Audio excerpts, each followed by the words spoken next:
the esophagus in the surgeon. 75% gastrectomy versus 50% gastrectomy plus vagotomy for peptic ulcer. Massive jejunal-ileal shunt for morbid obesity. Measuring cardiac output and gauging hepatic blood flow in surgical patients. 5 topics revolving around surgical considerations in gastrointestinal disorders. Highlight this issue of Audio Digest Surgery, Volume 17, Number 23, for the week of December 9th, 1970. To lead off, in his usual entertaining as well as enlightening way, Philip Thorek of the University of Illinois College of Medicine and the Cook County Graduate School of Medicine, discussing the esophagus and the surgeon, beginning with a look at esophageal anatomy. I'm a little concerned about what's going on in teaching today. I wish there were a little more anatomy, and somebody would have told me about the 3 C's, the 3 curves of the esophagus, and the 3 C's, the 3 constrictions. We were taught that it's a straight tube. It is not a straight tube. It curves to the left, it curves to the right, and then it curves to the left in the abdomen again. So that whenever one wishes to approach the esophagus in the cervical region, he had better make a left-sided incision.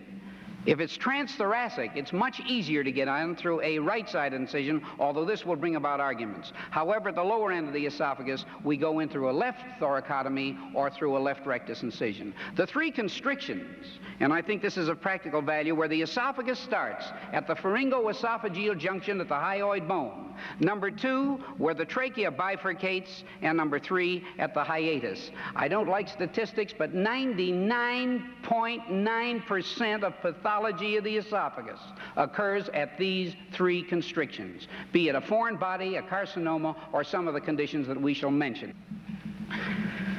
I have been impressed with my former teachers.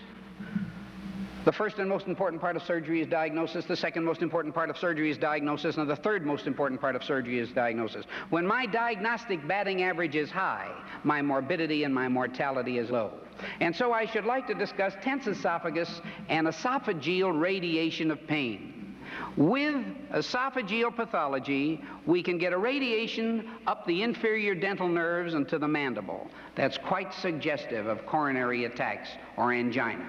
We surely can get retrosternal pain, very suggestive of coronary. We surely can get interscapular pain to the back, very suggestive of gallbladder disease, very suggestive of penetrating ulcers. And pain out one or both arms again suggests coronary disease. So one of the big masqueraders, one of the big foolers, is a tense esophagus. I am not talking about achalasia. I am talking about an esophagus that just goes into tension. This patient comes in and tells you he has pain. We give him a complete examination. As you well know, there's no such a thing as a complete examination. But we go over him quite thoroughly and can come up with nothing specific, and so we call him neurogenic, neurotic, or if I send him to one of my super specialist friends, he will call him esophagogastroenterocolonopathy. I don't buy this diagnosis exactly, and I will not refer this patient to a psychiatrist. I think that if we can assure him all he has is an esophagus that just won't let go. If you're fortunate enough to catch him in one of these spells and see the tertiary contractions, the corkscrew esophagus, these people are relieved tremendously to know that they have no particular esophageal pathology. But tense esophagus is a real lesion, and if I misdiagnose him for a coronary and make a mental cardiac cripple out of this man, I would say that's malpractice. I believe it is incumbent to diagnose tracheoesophageal fistula within the first few hours of life.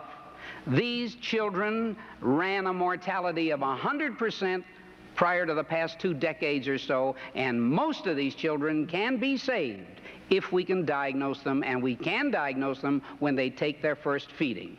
I have liked alliterations. Ever since I learned on Old Olympus, Tiny Tops of Finn and German picked some hops, I used every alliteration I can. And so I go back to the letter C again. I have never seen a baby born with a cold. I'm not talking about the luetic or the syphilitic youngster. But when I see excessive mucus secretions, I think of the triad of the 3 C's. With the first feeding, if that baby gets cyanosis, chokes, and coughs, you and I must think of a tracheoesophageal fistula and stop feeding at once.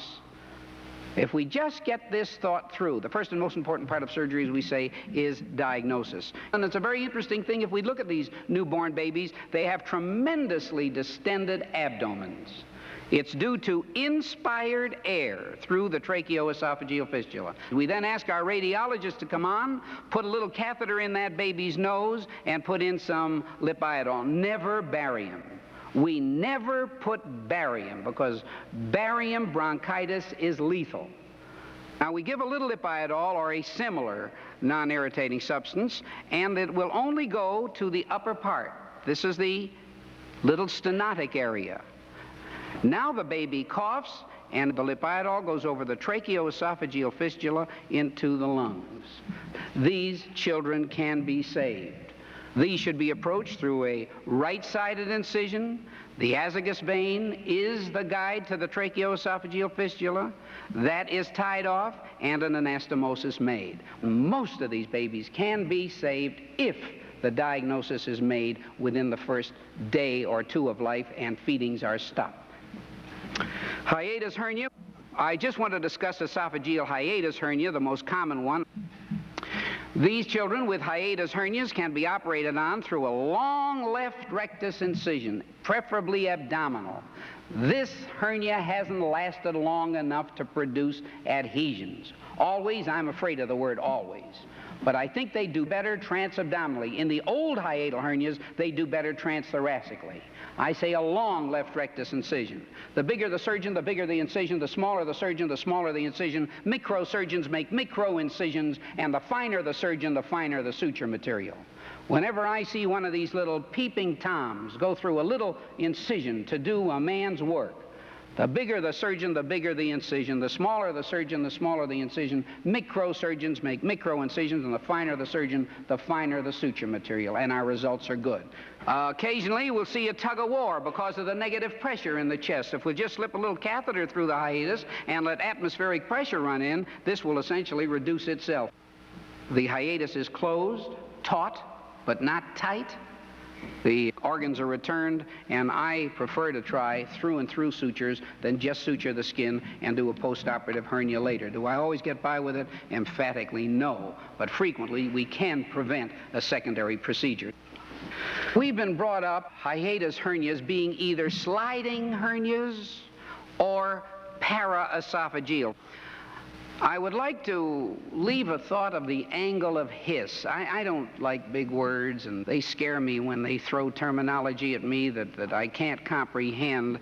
But this is the angle of Hiss, the esophago-cardiac angle, or the esophago-gastric angle. You see, in a paraesophageal hernia, that angle is maintained, and that food will go down the food pipe and into the stomach, and very little regurgitation. That's a so-called paraesophageal. Whereas in a sliding hernia, where the stomach and esophagus slide up into the thorax, the angle of Hiss is gone. And these are the patients that get tremendous cases of esophagitis, strictures, and all the complications that go with it. I think it's important to make a differential diagnosis of which particular types these are. I don't like classifications unless I have to go to them.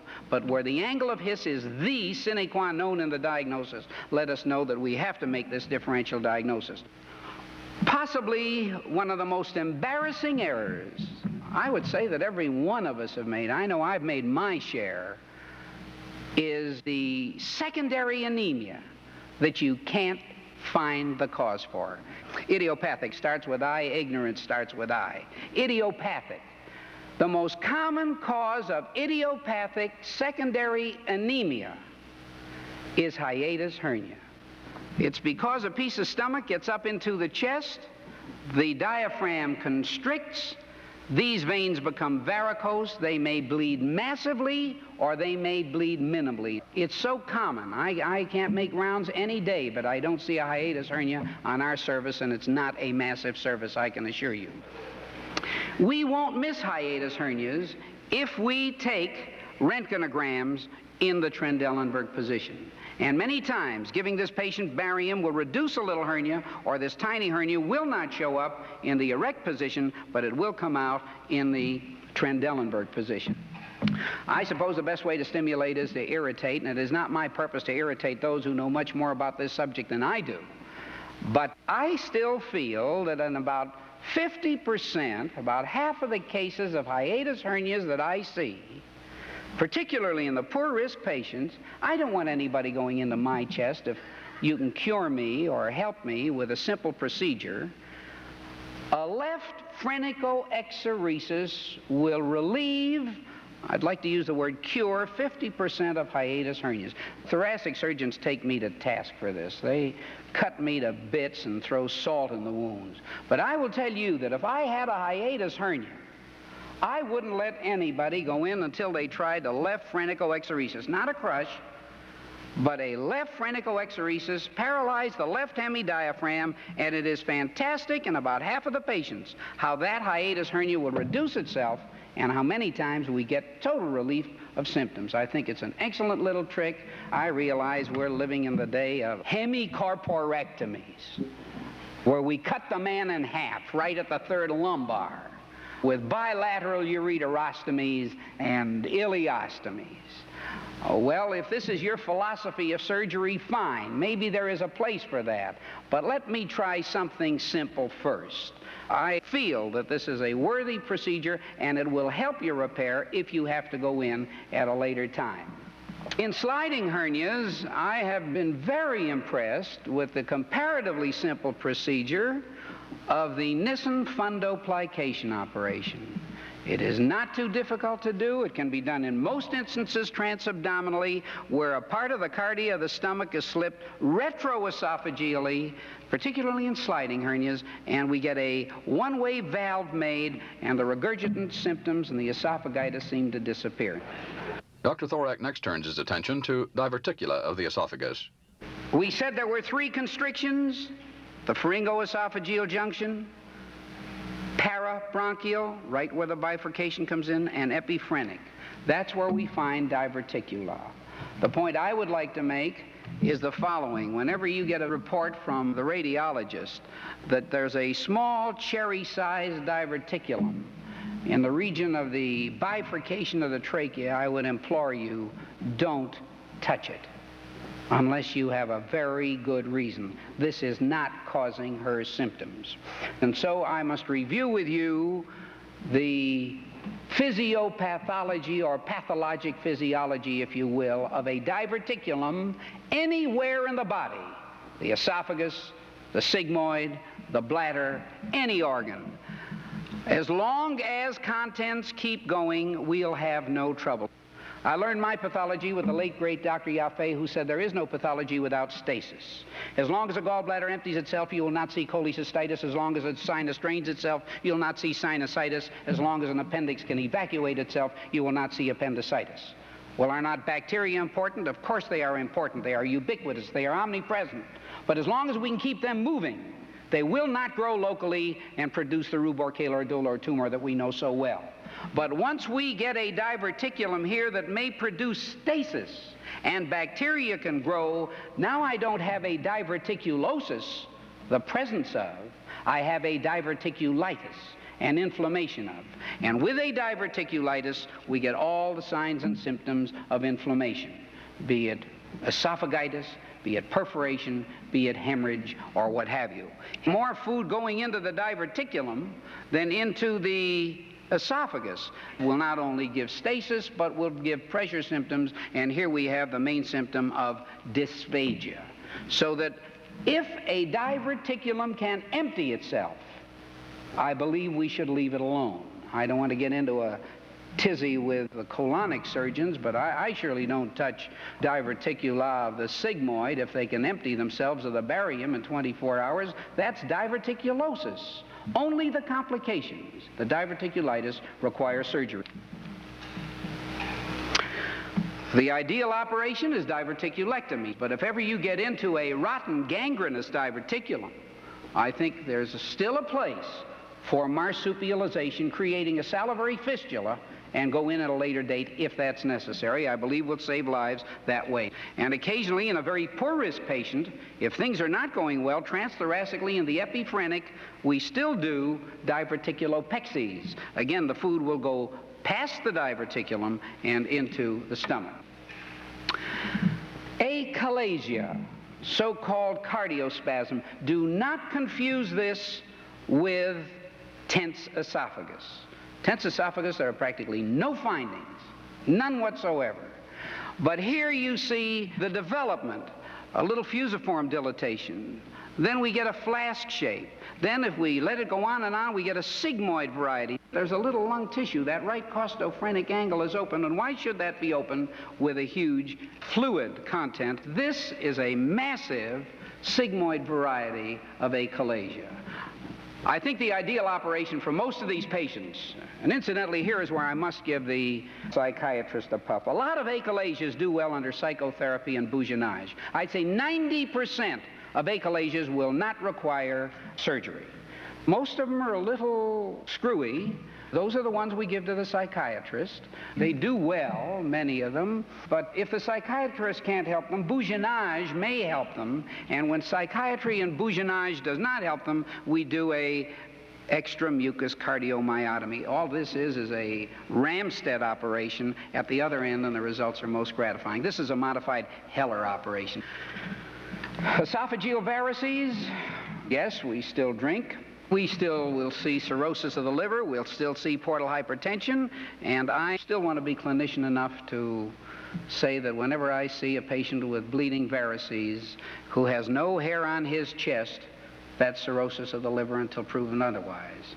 This is the cirrhotic habitus. I suppose the next two cases you see will look like Bushmen, but I can assure you that well over 90% of cirrhotics have no hair on their chest. And so we get the cirrhotic liver and the esophageal varices.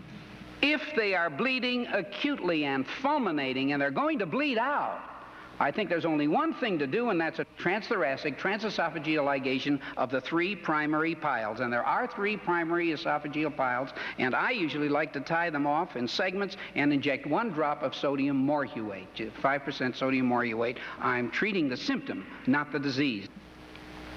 These people should get blood, but let us remember, doctor, that we have a damaged liver. That liver is not making fibrinogen and prothrombin, and if I give bank blood, there's no prothrombin. I think we better think in terms of fresh blood to these patients. And patients with esophageal varices, you remember the physiology? Blood has nitrogen. Nitrogen in the blood gets into the intestinal tract, and bacteria convert the nitrogen to ammonia. The ammonia is taken to the liver, and if the liver is normal, it'll convert that ammonia to urea, and it passes out in the urine. But if that liver is diseased, the patient gets an ammonia poisoning with an pneumonia encephalopathy and dies. One of the first things we should do to these patients is to depopulate his intestinal tract of bacteria. I think it's a vital thing to do. I'm not a vascular surgeon. However, in my younger days, I tried porticable and splenorenal shunts, and my mortality was so staggering, I must say that I had to quit it and leave it to better hands. And I don't know if this is the proper therapy unless we get very early cases. Mallory Weiss syndrome, fairly common. It's a tear in the mucosa right where the esophagus meets the stomach, and it's an esophagogastric mucosal tear, and it should be diagnosed if we just talk to the patient. If we just talk to the patient who has a bleeding ulcer or a bleeding varix vomits blood, but a patient with a Mallory Weiss syndrome will tell you, I retched and I retched and I retched, and finally blood came up, or he emesis. That's a Mallory Weiss syndrome until proved otherwise. Whether you wish to go to esophagoscopy and tear him some more, I do not know. But I think these people should be explored, and many of them are saved by just suturing this tear. Thank you, Dr. Thorak. Taking over the microphone now, Alton Ochsner of the Ochsner Medical Foundation and Tulane University School of Medicine, comparing results with 75% gastrectomy versus 50% gastrectomy plus vagotomy for peptic ulcer. Now, in our organization, we've had 3,747 cases of duodenal ulcer, of which 14% have been operated upon. Now, this doesn't mean much because ours is a referral center, and we get the complicated and difficult cases. I would hazard a guess that not more than 1 in 1,000 individuals with duodenal ulcer require an operation for intractability. We've had 742 cases of gastric ulcer. 34% have been operated upon. Although we feel that duodenal ulcer is primarily a disease that should be treated conservatively, we think that gastric ulcer is primarily a surgical condition, for the reason that it's impossible for anyone to differentiate between a benign and a malignant gastric ulcer. Also, I believe that gastric ulcer can become malignant, and the conservative treatment of gastric ulcer is less satisfactory than the conservative treatment of duodenal ulcer. When a complication such as massive hemorrhage or obstruction occurs, it's much more lethal in gastric ulcer than in duodenal ulcer. Now, we've had 815 cases that have been operated upon, of which 65% were done for duodenal ulcer, 31% for gastric ulcer, and 4% for gastrojejunal ulcer. Now, these were the operations that we did. Most of them were the 75% gastric resection. There are 4% that had a Billroth 1. Now, we feel that a Billroth 1 usually cannot be done for duodenal ulcer, because if one accepts the criteria which I have outlined, namely operating upon only those patients in which conservative therapy has failed, one is operating upon the worst type of ulcer. And usually there's so much scarring of the duodenum, and if one does a 75% resection, one cannot mobilize the duodenum sufficiently well to permit an anastomosis between the end of the stomach and the duodenum without some tension. So most of our patients in which the gastric resection alone was done had the Billroth 2 type of operation and the Hofmaster posterior. 74% of the entire group had the Billroth 2 type of operation. Vagotomy was done in only 16%, and most of these had a 50% resection. So that we are talking about a group of cases handled in an institution by the same surgical staff, all presumably competent. One group of cases, a larger group, almost 3/4 of them, being done by wide gastric resection, and the smaller group being treated by partial gastric resection, 50%, plus vagotomy. So we're actually comparing vagotomy or no vagotomy in patients who have had gastric resection. Now, the mortality rate, one of the great arguments in favor of vagus resection that has been advocated is that the mortality rate is less. And I'm sure it is less in the hands of the individual who does an occasional gastric operation. But I don't believe that this is necessarily an argument in favor of the procedure. In our institution, where all surgeons are capable of doing gastrectomies, the mortality rate is higher in the group in which vagus resection was used. 4% as contrasted in the group in which radical gastrectomy, 75%, was used, 1.4%. The patients who died were those that had hemorrhage. You're operating upon a patient who is already depleted, and it's the complicating factor which is responsible for the death. Now, you might say, well, more of the patients with hemorrhage were operated upon by vagus resection. That is not true, because of those that were bleeding massively, there was a total mortality rate of 5.8%. 57% had gastrectomy with a mortality rate of 3%, and of those that had a partial gastrectomy plus vagotomy, 50% gastrectomy plus vagotomy, 43%, the mortality rate was 13.6%. I think this illustrates that partial gastrectomy and vagotomy does not control massive bleeding. Although it has been advocated, I think our results indicate that it should not be done in the presence of hemorrhage. Now, the length of follow-up, 20% have been followed less than a year, 41% 1 for 5 years, and 35% more than 5 years. I want to emphasize that anything that hasn't been followed up to 25 years really isn't of much value. Now, the incidence of gastrojejunal ulceration, there was an overall incidence of 2%. In those with duodenal ulcer, it was 2%, gastric ulcer 0, and gastrojejunal ulcer 3%. Now, the incidence of gastrojejunal ulcer after the various types of operation, 1% occurred after a radical resection and 3% after the conservative resection, with a total of the entire group of 2%. Now, the long-term sequelae. In the symptom of dumping, 14% of our patients without vagotomy had dumping. Of those with vagotomy, 35%. Diarrhea, without vagotomy, 6.5%. With vagotomy, 44%. Gastric resection, without vagotomy, 1.4%. With vagotomy, 3%. Vomiting, without vagotomy, 4%. With vagotomy, 15%. Recurrent ulcer, without vagotomy, 2.3%. With vagotomy, 5.4%.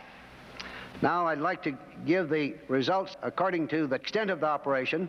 Those that were good are patients that had no symptoms whatsoever, able to eat and drink anything. Those that were fair were individuals that had some disability, they had some dietary restriction.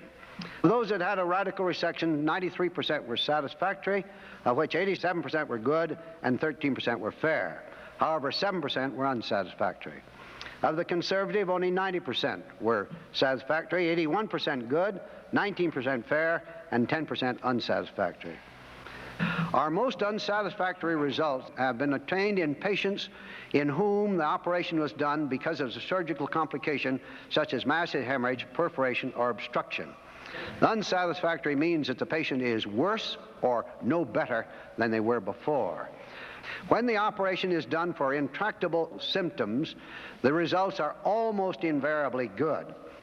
Now, I'm going to have the temerity to predict that although vagus resection at the present time is the most popular operation in the United States, in another 15 years it'll be in the same category that gastrojejunostomy is at the present time. I don't think that anyone will be doing vagus resections in another 15 years. I think the end results are going to show that they are bad. Now, gastric resection has stood the test of time. It has been done for over 60 years. We know all the bad results from gastric resection. We've been able to evaluate it. We've not been able to evaluate vagus resection as yet. And one of the great drawbacks of vagus resection, and I hope my prediction is wrong, is that one cannot put back vagi nerves. We learned that gastroenterostomy was a poor operation. It was a poor operation. It's not done at all now. But it had one great advantage, and one could take it down and reestablish the gastroenteric tube. Unfortunately, one can't put back vagi nerves. So I would admonish you that if you continue to use vagus resection, limit it to selective vagus resection. I don't believe you can do it, but I don't believe you'll do much harm. And that's the thing that I'm afraid of. The desideratum in the patient with ulcer. If we treat these people surgically, what we must do is prevent the recurrence of their ulcer with a minimal sequelae. And this can be accomplished, I believe, only by a 75% gastric resection. Thank you, Dr. Oxner. And this, Doctor, is the end of Side A of your program. To hear Side B, simply flip over the cassette or 2 reels on your tape recorder. This is Side B, Audio Digest Surgery, Volume 17, Number 23, the continuation of an issue on surgical considerations in gastrointestinal disorders. Vanderbilt University's H. William Scott, Jr. describes for us now his experience with massive jejunal-ileal shunt for morbid obesity, with initial discussion of the criteria for selecting patients. First of all, massive obesity of a degree that is 2 to 3 times the ideal weight of the patient, and maintained for greater than 5 years duration. Actually, most of the patients we've operated on have been obese for in excess of 10 to 15 years. And physicians' evidence of failure of dietary efforts. And this is usually pretty easy to obtain because these people, as a rule, are simply totally incapable of making any effort to maintain dietary control of their problem of obesity. And if the patient is not able to do it, the physician, short of putting him in jail, is not able to control it either. Absence of any correctable endocrinopathy, such as hypothyroidism, Cushing's syndrome, and the like. Absence of coexisting serious disease, increasing the risk of operation. The presence of the Pickwickian syndrome of carbon dioxide retention and leading to respiratory acidosis, with adult onset of diabetes or hypertension, items which may be possibly alleviated or even corrected by a return or drop in the level of obesity, return toward normal. And then above all, in our study, which we consider a clinical experimental study, assurance of cooperation by the patient in preoperative and prolonged postoperative evaluation. The 11 patients out of the group of around 40 that we have studied have been selected for this operation. There were 6 women in the group and 5 men with a long history of obesity. Their ages range from 21 to 51 years.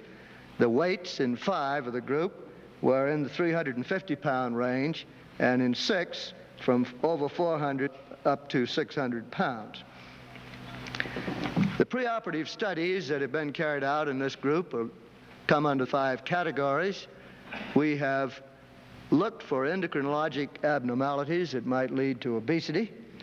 We have looked for problems that impair cardiopulmonary status, particularly the Pickwickian syndrome, with great reduction in respiratory capacity and reserve because of the enormous collection of intra-abdominal fat and elevation of the diaphragms, with literal reduction in the compliance of the lungs and impairment of respiratory reserve.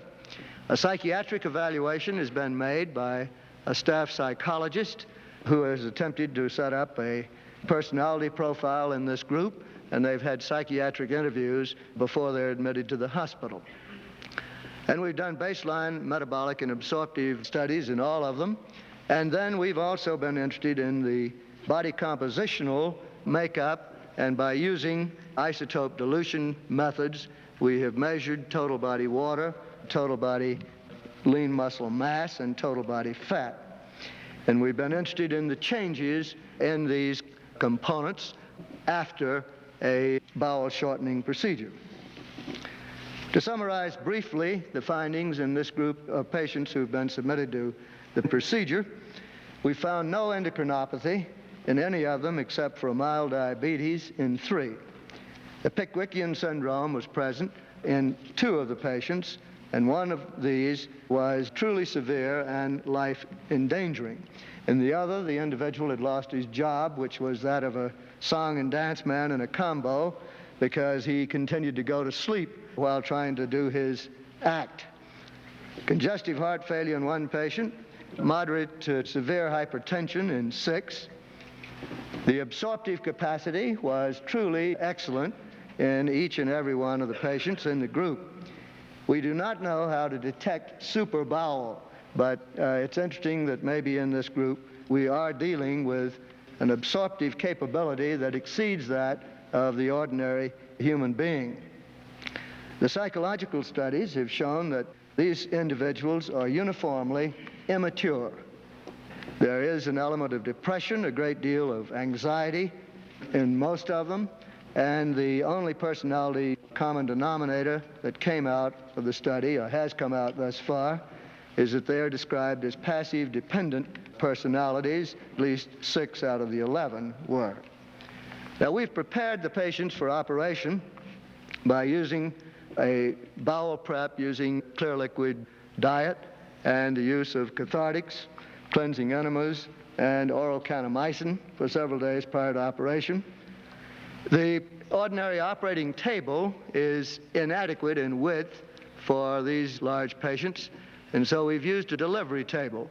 The patient under anesthesia with the large fatty apron suspended by towel clips. The use of halothane and a great deal of succinylcholine during the operative procedure facilitates the ease of retraction and exposure of the coelomic cavity in these very heavy individuals. We use a transverse elliptical incision that usually excises the fatty panniculus, and this then leads to exposure of a very good set of muscles in almost every individual without exception. And after entering the coelomic cavity and doing an exploration for any other abnormality, the bowel is carefully measured from the Treitz ligament to the ileocecal valve, and the pain procedure consists of transecting the jejunum 14 inches from Treitz ligament and anastomosing it to the side of the terminal ileum 4 inches from the ileocecal valve. This gives 18 inches of small bowel in continuity, plus the capability of reflux back into the bypass segment for a distance usually to be estimated as not being in excess of about 12 to 18 inches. So that one can assume, and I think with reasonable accuracy, that the total amount of functional bowel absorptive length that this procedure produces is around 30 to 36 inches. The patients after the operation have been maintained on a respirator for a few hours until they've demonstrated their capability to move air well. Placing them in a high Fowler's position, I think, has helped with their respiratory toilet and function in the postoperative recovery period. The results of the operative procedure in this group have been generally interesting. It's hard to say totally satisfactory. Each of the individuals that we've operated on has recovered from the operation with no major complication except for a wound infection in the massive subcutaneous fat layer in 3 of the 11. There have been no delayed convalescence except in these 3 individuals who did have wound problems that kept them in the hospital for several extra weeks. 8 other individuals healed their wounds per primum and had no particularly prolonged recovery period. Diarrhea was a problem for each of the individuals in the early postoperative period. This can be controlled pretty satisfactorily with the use of low motile or opiates. All of these patients have returned to their preoperative excellent appetite, and the assumption that the operation is based on is that the patient will continue to eat in these gargantuan amounts, and that the operation is designed to reduce the absorptive capability of his GI tract. Weight loss after the jejunal-ileostomy, they have all lost weight in a rather precipitant way in the hospital with the catabolic effect of the operative procedure, the enforced loss of large caloric intake by mouth in the intra and perioperative period, and then the period right after operation finds them dropping down further as a part of the catabolic response to the operative trauma. 8 of the patients have lost weight ranging from a minimum of 100 pounds to a maximum of 200 pounds in a period of 6 to 36 months after the operation. In this group of 8 patients, there's been no regain of weight, but their curves indicate that they are tending to settle down at a level that is somewhat above their maximal ideal weight. Most of them are dropping down to a range of around 190 to 200 pounds rather than getting down into a lower level. 3 of the patients lost only 50 to 80 pounds despite this extensive bowel shortening procedure, and by maintaining a caloric intake of 5,000 to 7,000 cc's a day with their steady eating efforts, they've been able to keep their weight up at a level of 250, ranging to 280 pounds in the postoperative period. I want to emphasize that we think this type of study is a highly experimental one, and that I don't believe anyone should undertake this in clinical or surgical practice unless he is going to be willing to carry out very careful and precise metabolic studies and long-range follow-up in his patients. Thank you, Dr. Scott. An Audio Digest editor cautions against using halothane in overweight patients, stating obesity appears to be a predisposing factor in halothane-induced hepatic necrosis. Measuring cardiac output in surgical patients was first used in cardiovascular surgery, but many clinicians are realizing the value of this procedure in acutely ill patients, particularly those who suffered multiple system trauma and other complex surgical problems, as pointed out for us now by Nicholas T. Kochukis of the University of Alabama Medical College. For the most part, surgeons can assess fairly accurately the cardiac output and general hemodynamic state of most patients after operation by indirect means, that is, by measuring the cuff blood pressure, the pulse volume, the color of the extremities, and the temperature of the skin, as well as the urine output. In seriously ill patients, however, such as patients in shock from severe trauma, burns, massive surgery, and particularly after open intracardiac operations in patients with severely diseased heart muscle, it often becomes very difficult to estimate the cardiac output using these conventional methods. In our own experience with cardiac surgical patients using the parameters I mentioned, I would imagine we are wrong as many times as we are right when we compare our estimates of cardiac output with the actually measured values. It thus becomes apparent that to accurately assess the hemodynamic state of these critically ill patients, one must actually measure the cardiac output along with the other more commonly measured parameters. Knowledge of this cardiac output is also necessary to evaluate the effects of various forms of treatment, such as blood and fluid infusion and the use of various drugs. I'd like to discuss briefly the methods we employ currently to measure cardiac output and how this information is used in the care of the patients, specifically to evaluate the effects of various types of treatment. Some of these techniques could be applied equally as well to patients with severe trauma or after other types of major operations. We have used them on a small number of non-cardiac patients, and they have been used extensively in several shock units throughout the country. So that although our experience is confined almost exclusively to cardiac patients, it is by no means representative of where the techniques may be used. It merely reflects our area of interest. The most widely used technique to measure cardiac output in surgical patients is the indicator dilution technique. With this method, a known amount of dye, generally indocyanine and green, is rapidly injected into the venous system as close to the right atrium as possible, or preferably in the right atrium itself.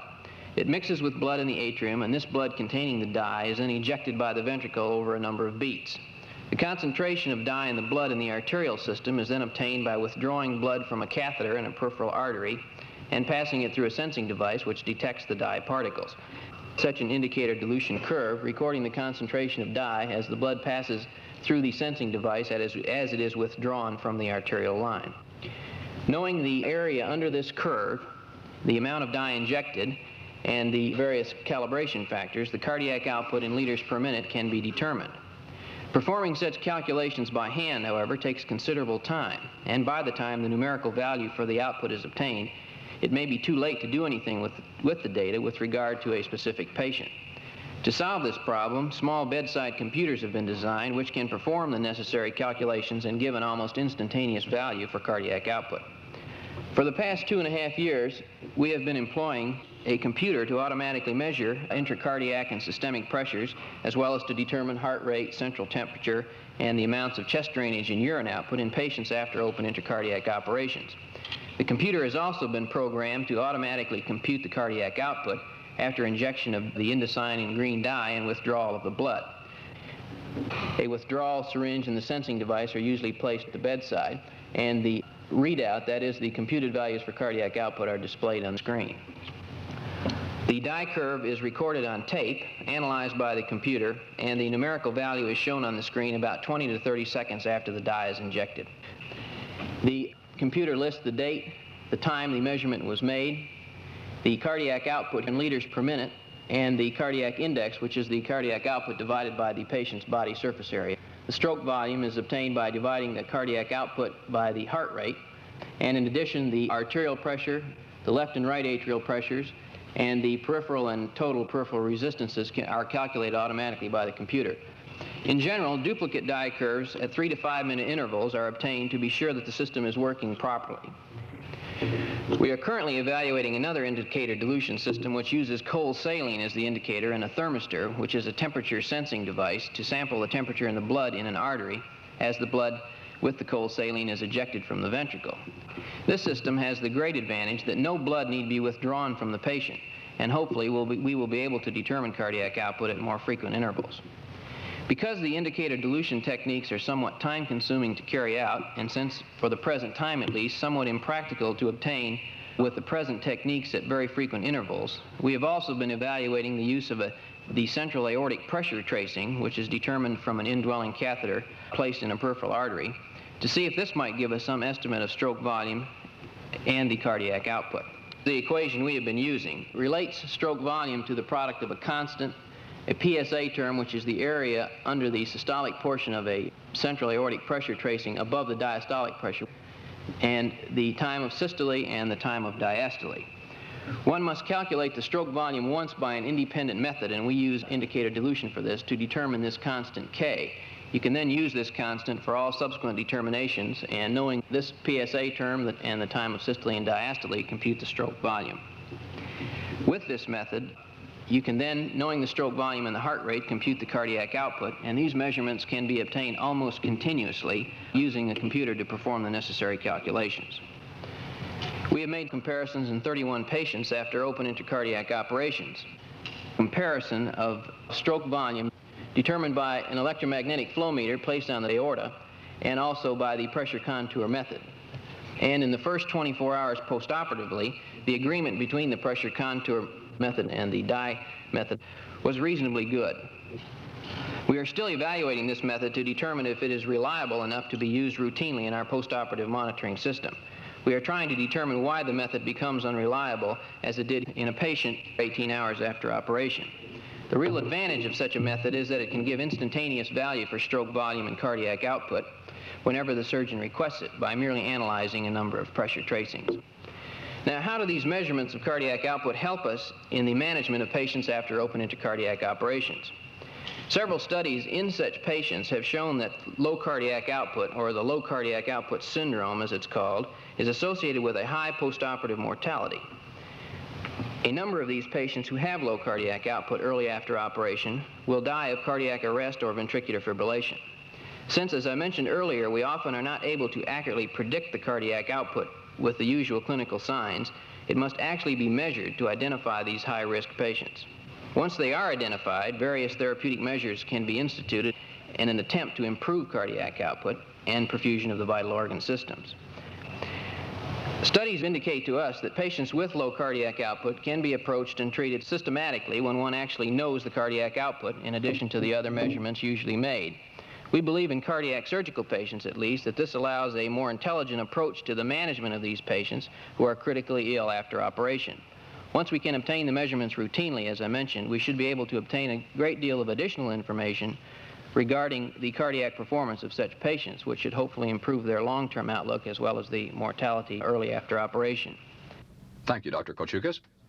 Our final discussant, Frank G. Moody, also of the University of Alabama Medical College, speaking on measuring hepatic blood flow.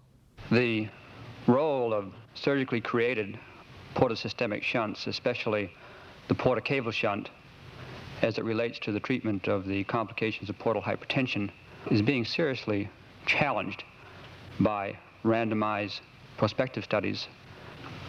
The champions of this approach are the Boston Inter-Hospital Liver Group, and in a recent prospective survey carried out by this group of investigators, the survival curve for patients with identified varices who have cirrhosis has not significantly improved during the period that we've been applying rather generally portosystemic shunting.